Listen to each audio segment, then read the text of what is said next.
Pemirsa, konsumen membutuhkan perlindungan untuk memperoleh produk yang bermutu, baik produk di dalam negeri maupun produk-produk impor. Nah, salah satu upaya melindungi konsumen untuk memperoleh produk bermutu adalah dengan diperlakukannya Standar Nasional Indonesia atau yang kita sering dengar istilahnya dengan SNI.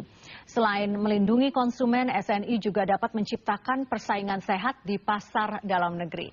Dan untuk membahas terkait SNI dan bagaimana SNI bisa melindungi konsumen di Indonesia, kami sudah hadirkan di studio ini adalah Kepala Badan Pengkajian Kebijakan Iklim dan Mutu Industri dari Kementerian Perindustrian, ada Bapak Arianto Sagala yang kita sapa nanti dengan Pak Ari.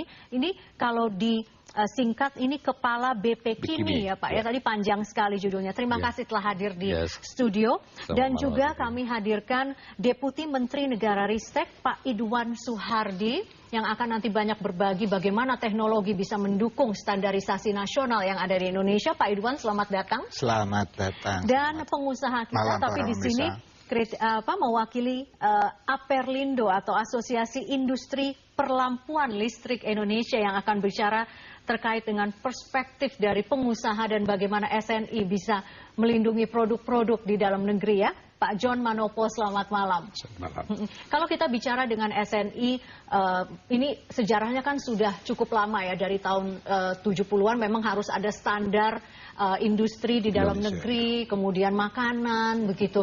Nah, kemudian marak pada saat CAFTA diberlakukan, bahwa bagaimana agar produk-produk dari China misalnya atau dari negara lain ini tidak sembarangan masuk, harus ada trade barrier-nya dan SNI adalah salah satu alatnya.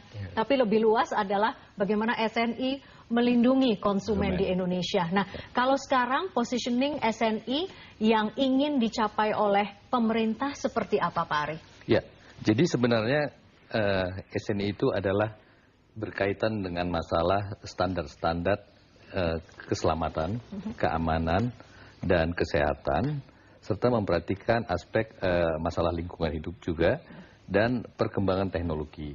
Jadi dengan demikian bahwa kalau kita lihat bahwa SNI itu adalah sebenarnya kalau sesuatu produk itu menggunakan SNI, otomatis dia pasti terjamin, ya, terjamin kualitasnya.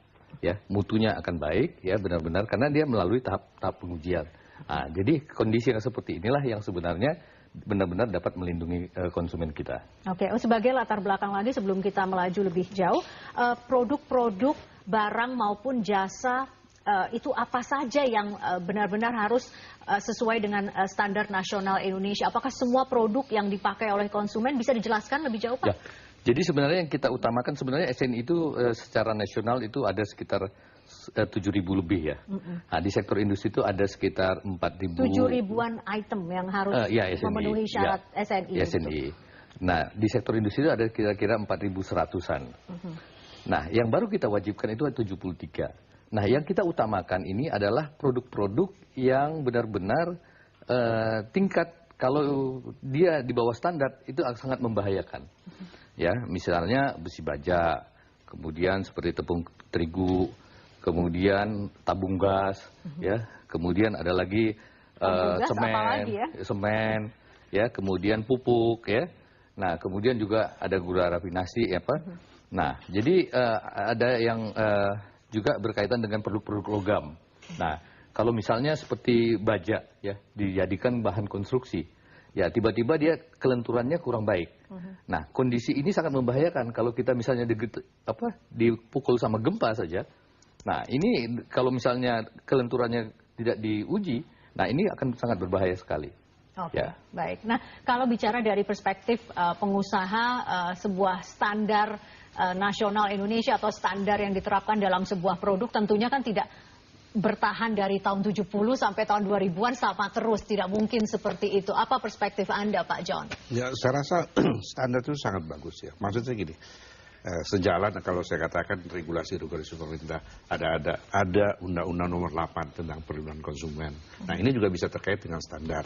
Ada juga peraturan pemerintah 102 itu mengenai standarisasi. Dan ada korelasinya di situ. Nah, jadi intinya adalah standarisasi adalah untuk melindungi konsumen. Jadi dia menggunakan sesuatu yang sudah betul-betul terukur. dan ada ukurannya secara internasional. Nah, jadi dimanapun dia berada, ya, dia sudah dapat menggunakan barang itu sesuai dengan standar internasional. Oke, nah bagaimana kalau dari sisi pengusaha, bagaimana dengan adanya SNI ini justru mampu meningkatkan nilai produk yang Anda jual, begitu Pak John? Ya, justru itulah dengan adanya SNI itu adalah membuat keseragaman daripada barang yang beredar di pasar atau dikonsumsi oleh masyarakat. Jadi tidak ada, mamanya kalau yang tanpa SNI mamanya, itu kan berarti sudah di luar alur itu tadi kan. Nah ini, nah di situ pun juga menunjukkan bahwa dengan adanya SNI itu membuat satu aturan-aturan bagaimana mekanisme untuk barang itu supaya menjadi baik bagi konsumen sendiri. Oke. Mungkin bisa saya tambahkan sedikit. Jadi mungkin pakai bahasa sederhana saja. Bagaimana Pak? Ya, otomatis kalau produk berkualitas bahan yang digunakan itu baik. Ya. Jadi istilahnya mungkin barangnya bentuknya sama, tetapi kalau begitu kita teliti secara lebih mendalam, ya kandungan bahan kimianya atau kekuatan lenturnya itu, kalau misalnya kandungan bahan kimianya itu yang merupakan bahan-bahan yang toksit, mungkin murah dia, tetapi kalau memang bahan kimianya itu tidak toksit, itu mungkin agak lebih mahal sedikit. Jadi kondisinya mungkin bentuknya sama gitu loh. Nah ini kondisi yang seperti inilah yang harus kita lindungi, karena kalau dia bahan beracun itu sangat berbahaya sekali bagi kesehatan manusia kan. Okay. Nah itu harus kita lindungi gitu. Pak Idam, kalau bicara misalnya katakanlah kalau kita bicara sudah mulai dengan perbandingan produknya, kelihatannya sama, katakanlah sebuah helm untuk sepeda motor begitu. Sama, produknya sama-sama mengkilat hitam, kelihatannya sangat keren begitu ya. Kemudian bagaimana teknologi bisa membuktikan bahwa ini helm yang sesuai standar nasional Indonesia, yang kuat, kemudian satu lagi produk mungkin dari luar negeri, harganya setengahnya, tapi kelihatannya mantap, tapi yang satu tidak SNI.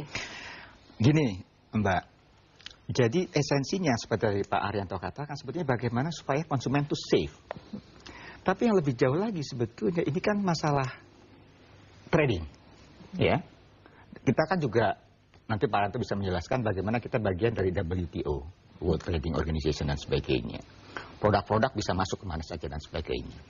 Nah ini pada dasarnya sebetulnya standar itu adalah bagaimana satu hasil inovasi dari satu teknologi, ya. Misalnya tadi kita bicara helm, dari dia desainnya, keamanannya, itu kan satu kreativitas, itu inovasi. Tapi pada waktu dia masuk ke industri, itu memenuhi ketentuan-ketentuan yang sebetulnya secara internasional itu sudah ditentukan. Ada ISO, standar International Standard Organization dan sebagainya. Inilah baru kita berkaitan ke sini, bagaimana SNI sebetulnya kemudian berpeluang untuk kita juga berinteraksi. Karena ini kita tidak bisa hindari lagi WTO perdagangan dunia seperti ini. Nah yang tadi Pak Arianto katakan sebetulnya, saya tuh ingin nanti menekankan sebetulnya, apakah itu SNI, apakah itu bagaimana kita juga berpeluang untuk juga kita berkompetisi dengan menembus pasar dunia dan sebagainya, dengan karakter-karakter komparatif dari Indonesia itu sendiri. Misalkan tadi bicara standar baja, mungkin standar baja dari internasional tidak bisa atau kita sesuaikan dengan kondisi kita. Tadi misalkan kita tuh kegempaannya begini, daerahnya lebih rentan dan sebagainya, sehingga standar yang internasional itu kita bisa adjust di sini dengan SNI tadi. Dengan demikian, SNI itu juga sebetulnya bisa juga melindungi dalam konteks seperti ini terhadap produk-produk dari luar. Yang dari luar. Ya, itu yang disebutnya peluang dari national differences seperti itu. Kita bahas lebih jauh setelah jeda pariwara berikut. Pemirsa tetaplah bersama kami. Suara Anda segera kembali. Kalau kita bicara lagi tentang SNI, kalau secara universal kan sebenarnya ini bukan sebuah kewajiban begitu ya, sebuah produk harus ada standarnya begitu. Nah, kalau di Indonesia juga saya perhatikan tidak semua produk itu ada lambang SNI-nya begitu. Nah, ini bagaimana sih sebenarnya penerapannya lebih jauh yang diharapkan oleh pemerintah? Ya, jadi gini Mbak Vivi ya, SNI itu secara internasional sebenarnya adalah voluntary, ya. Jadi kalau dia nanti menyangkut keamanan, kesehatan, dan keselamatan serta lingkungan, ya, atau sudah menyangkut kepada masalah praktek-praktek perdagangan yang kurang sehat, nah itu oleh suatu negara itu bisa dimandatorikan, gitu ya. Nah, dalam kondisi seperti ini kita melihat bahwa seperti ini di Indonesia maksudnya? Ya, dalam kondisi seperti ini kita juga harus melihat, ya, kalau kita menerapkan itu sebagai mandatori, bagaimana dampaknya terhadap daya beli masyarakat. Maksudnya produknya akan menjadi mahal begitu atau bagaimana maksudnya? Relatif ya. Jadi ada tentunya. Contohnya misalnya seperti apa? Contohnya, saya bisa ibaratkan ya, mungkin gini. Selalu saya tarik itu yang paling gampang saya supaya awam bisa mengetahui. Seperti misalnya kain sarung. Nah, kain sarung itu terdiri daripada kain ya. Kain itu dibuat daripada benang. Nah, benang itu ada yang kekuatan tahan putusnya itu sangat kuat sekali. Itu tentunya menggunakan serat yang baik ya. Tetapi ada benang yang tidak apa namanya? Dia mungkin gampang putus gitu ya. Nah, tentunya kainnya ini tentunya bisa gampang robek gitu ya. Nah, sementara kalau kita lihat perbandingan harganya di pasar nanti itu mungkin yang kain yang baik tadi itu mungkin harganya sekitar 80.000, tetapi kain yang dengan benang yang ini mungkin hanya harganya sekitar 45.000 gitu. Nah, ini tergantung ya kocek daripada si pembelinya. Kalau dia koceknya memang pas-pasan, tentunya ya dia berdasarkan harga. Tetapi kalau koceknya memang baik, ya tentunya dia akan membeli yang harga yang kualitas yang baik. Tapi misalnya kayak gitu. Katakanlah untuk sarung itu Bapak pemerintah tidak menerapkan SNI kan? Dan sebenarnya optional juga ya untuk pengusaha mau menerapkan SNI atau tidak. Tapi kan kalau mungkin kalau kita bicara helm sebagai pelindung, kemudian sarung itu kan jauh berbeda. Relevansinya jadi berbeda begitu. Nah, tadi Pak